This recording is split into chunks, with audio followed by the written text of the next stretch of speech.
Hello, I am Jyotika, an online private tutor for psychology. Welcome to excellingpsychology.com. In today's class, I'm discussing the learning approach that you have in the AS 9990 curriculum. If you're watching this video on my site excellingpsychology.com, then the written lesson is available right below this video. You can just scroll down. And if you're watching this video on my YouTube channel, then the link for the written lesson is available in the description box below. Let's begin with understanding the learning approach. From an examination point of view, the learning approach is asked to you in terms of a 4 marks question where they directly ask you for the assumptions of the approach. In such a question, you're expected to state the assumptions as well as explain them briefly. Otherwise, you can be asked about the learning approach indirectly in terms of application. So you can be asked to illustrate the principles of the learning approach with the help of the studies that are there within the approach. Or you can be asked to compare the learning approach with some other approach in psychology, again with the help of the studies that are falling within the approach. Unless you understand the principles of the learning approach, the basic premise of the learning approach, you will not be able to answer these questions correctly, because in that case you will be able to describe the studies, to evaluate them, but you will not link them with the learning approach, and that is where students lose their marks in the paper, because they just present descriptions, they just state the principles which are there and they just describe the studies. They fail to show the connection between the studies and the principles of the learning approach. So my intention in this class is to explain to you what are the principles. I want you to develop an understanding of the principles of the learning approach. So let's begin today with the learning approach. What is an approach in psychology? In fact, let's begin with what psychology is. Psychology is the scientific study of human mental processes and human behavior. So what will be an approach in psychology? It will be a perspective of understanding human mental processes and behaviors. Different psychologists have had different ways of looking at or of explaining human mental processes and behavior. They all have explained human behavior and mental processes in different ways. These different ways of their explanations have been termed approaches or perspectives. As simple as that.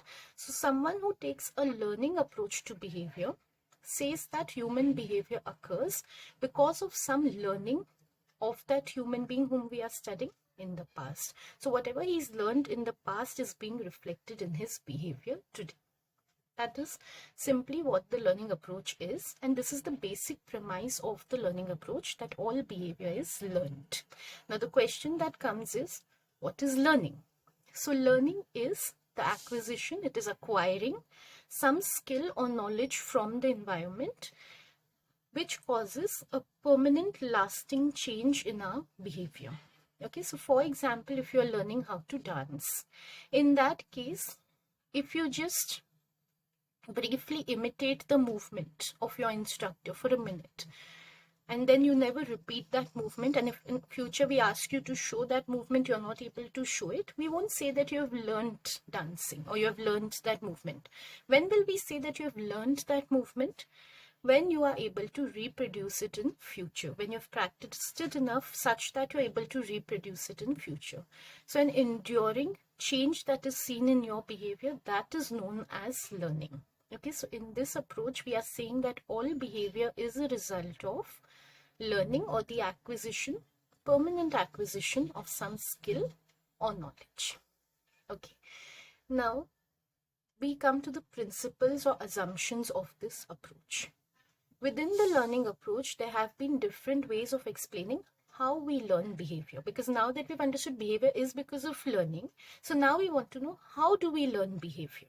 Okay, so there are 3 different ways that have been proposed of how we learn behavior within the learning approach.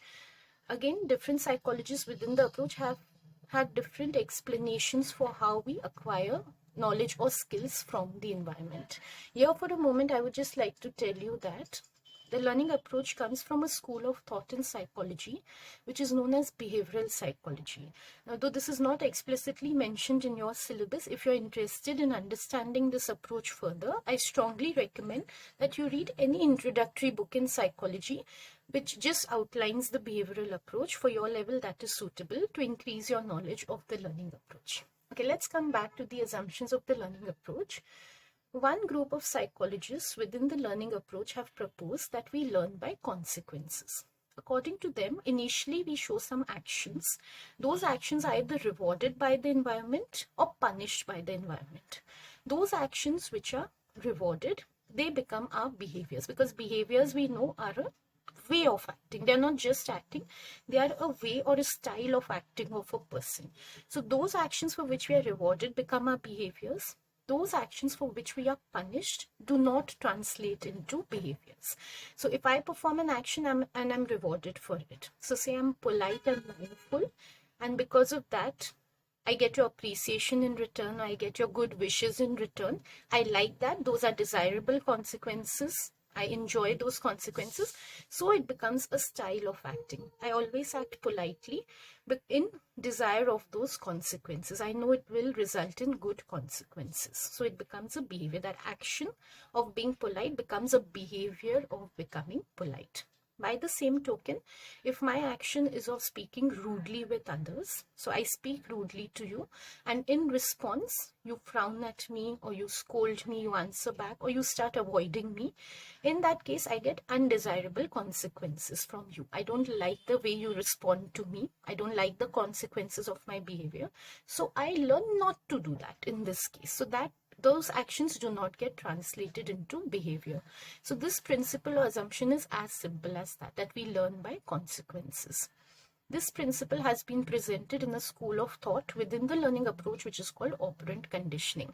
Conditioning is almost a synonym for learning. It is a way of behaving that we pick up from the environment. So it's almost the same thing. Operant, the word itself is coming from the word operate.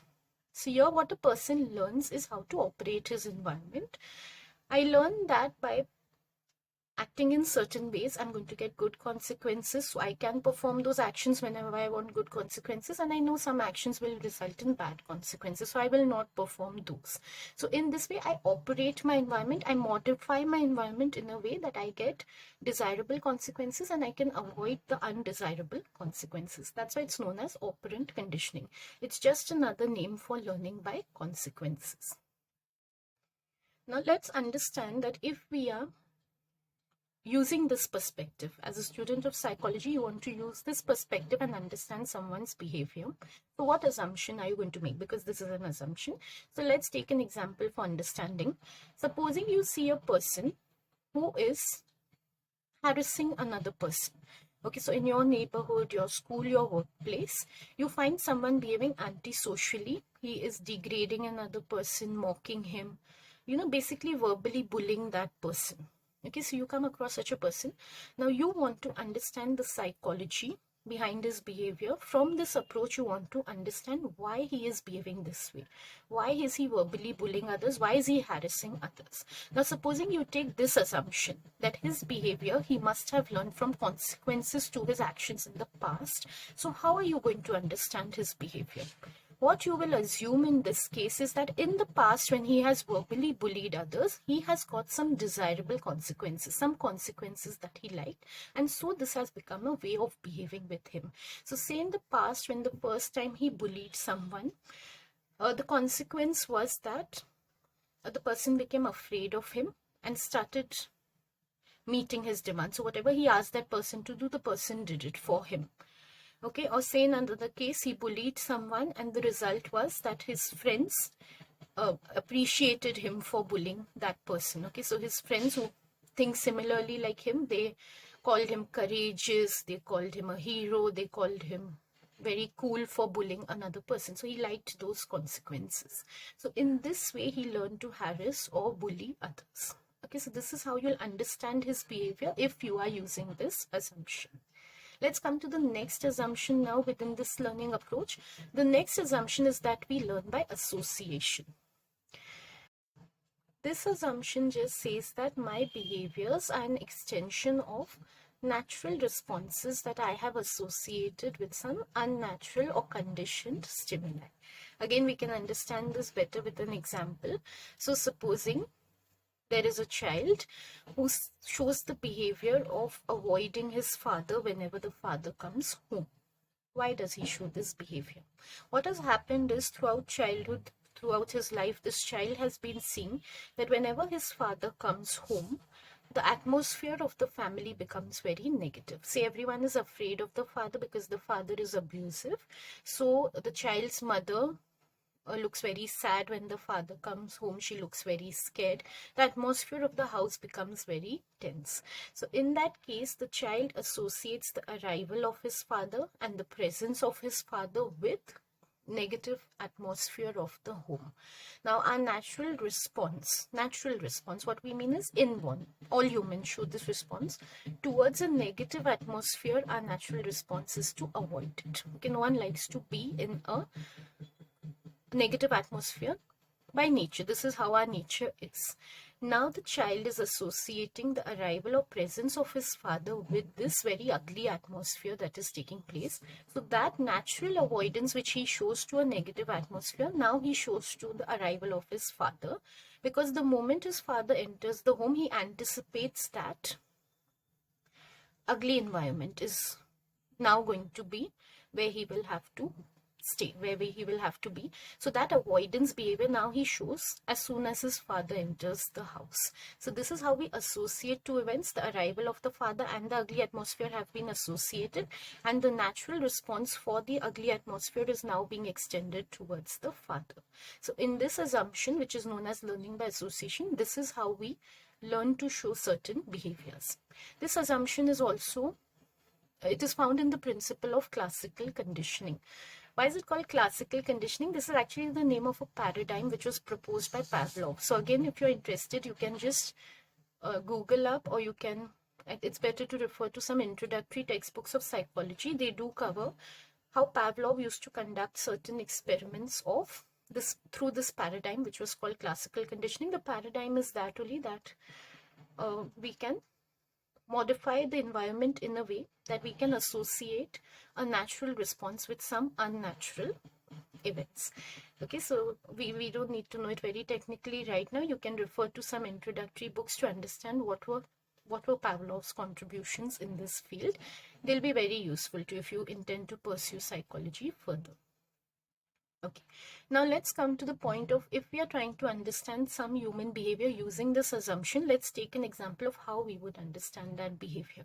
So let's take the same example. We see someone aggressing towards another person. So bullying him, harassing him, we see that. We saw how we would assume why this behavior is taking place if we were taking the learning by consequences assumption. Now let's see what we would assume to be the cause of this behavior if we are taking the learning by association principle to underlie this behavior. Okay, so when do we behave aggressive? Naturally.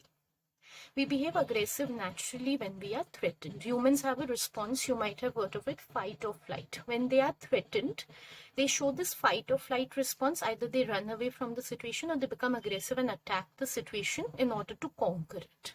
So aggressive behavior is naturally seen when there is some threat coming towards us from the environment. Say in the workplace, there is a person, a senior, who sees a junior who is very promising, who has a lot of potential. The senior is able to see this, that this person has a lot of potential. Now, he associates this person with a threat. For him, this person is a threat to his position. And what is the natural response to a threat? Aggression. So because he has associated this person, we'll call an event technically. So this event he has associated with the event of a threat. That is why he gives that natural response of aggression to this junior. Okay, so that explains his behavior by this assumption, learning by association. Let's come to the last principle within the learning approach now. This principle or assumption says that we can learn behavior by observation. Observation is simply seeing and recording, that is seeing and remembering what has occurred. That is known as observation. It's also known as vicarious conditioning. Before we come to that, let's take an example of how we can learn by observation. Say I on the television and I see that my favorite sports person or my favorite actor is smoking. Okay, now when I see him doing that, seeing him doing that is enough to prompt me into smoking because I really like him. And so the moment I observe him doing that, I will just imitate his behavior. This principle is as simple as that we see something and we imitate him. Okay, so learning by observation is as simple as that, but a little broader term is vicarious conditioning.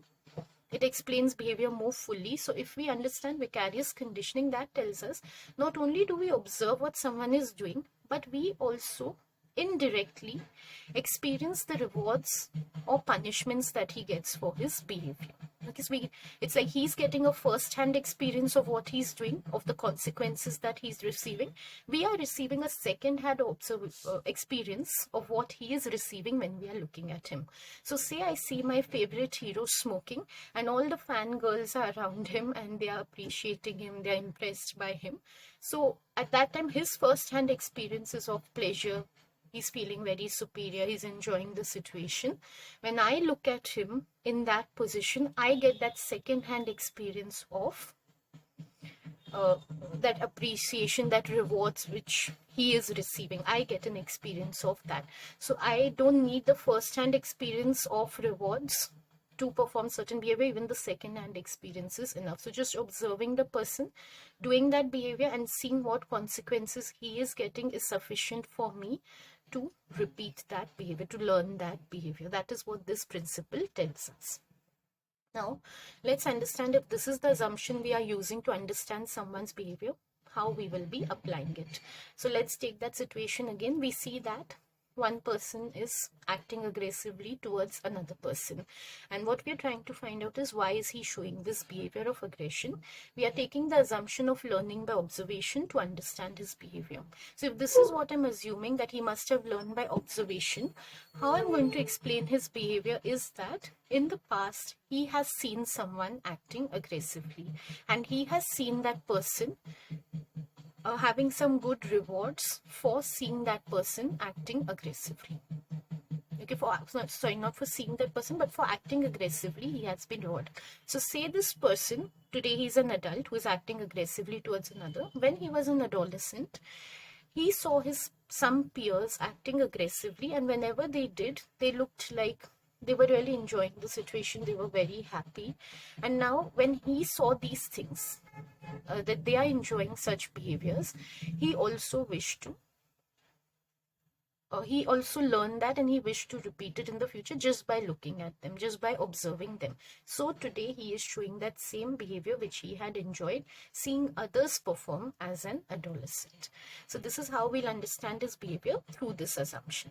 Okay, let's revise what we have done so far. We have understood the learning approach and the assumptions within it. The learning approach in general tells us that all human behavior is an outcome of learning in the past. How this learning takes place of behavior can be understood by three principles or three assumptions. They are not mutually exclusive, they can overlap. We can learn one behavior by using two or three of these principles also, or by learning any one of these principles. That is possible. The first principle is that we learn by consequences. So we learn to repeat those actions which are we receive rewards for, and we learn to avoid those actions for which we do not receive rewards. Learning by association tells us that we learn to extend our natural responses to certain stimuli, that is events or objects, because we associate those stimuli with those situations which provoke that natural response. So because we associate them with those naturally provoking situations, so we give them also the natural responses that we give. Learning by observation is the principle which tells us that we learn certain behaviors just by looking at others, just by looking at what they do and what consequences they receive for those behaviors, or what they feel, what they experience as they perform those behaviors.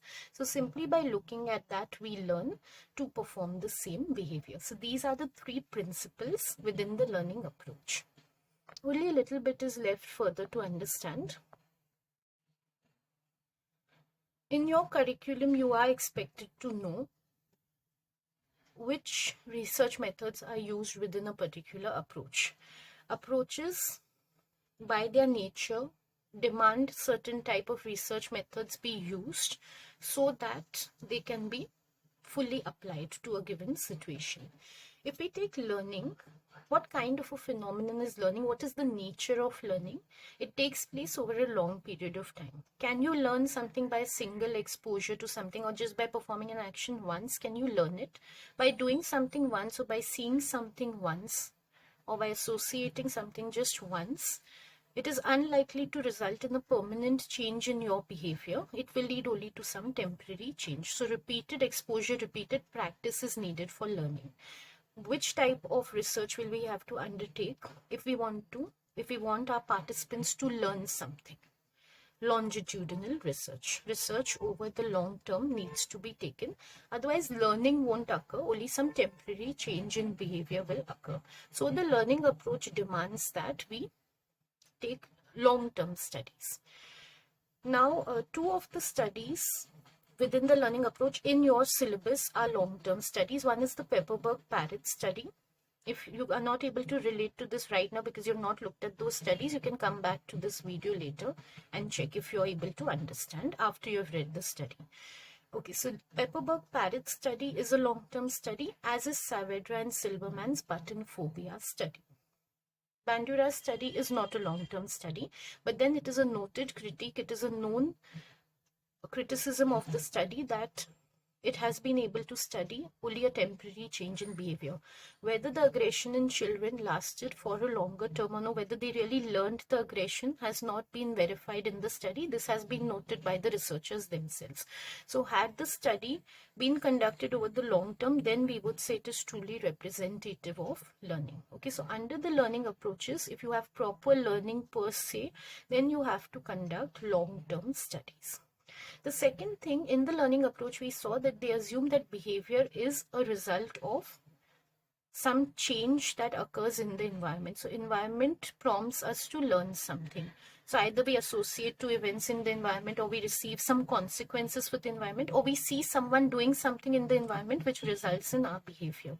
If you see in this approach, nowhere have they said that learning is something that behaviors are something that we get through our genes or something that is inborn. It's all happening because of the environment. All the behaviors are coming because of learning from the environment. So which kind of research method can we use if we are saying that behavior is coming from the environment?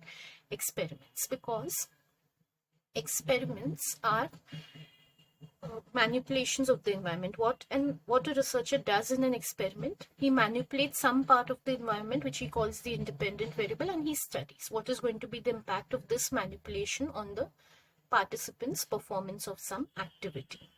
So definitely experiments can be conducted within the learning approach. It's better to conduct experiments to understand, to apply the principles of learning. In fact, experiments, as we know, are the most scientific means of conducting research in any science, in psychology included. So it is desirable to conduct experiments, and the learning approach does allow us to conduct experiments. Experiments conducted over the long term are most desirable in the learning approach. So Pepperberg study is the best example of an experimental study that was taken over the long term to understand learning. And there we clearly see how the parrot learned a cognitive concept that is generally assumed to be present only in human beings. Okay, so that is the best example of how research should be done in the learning approach.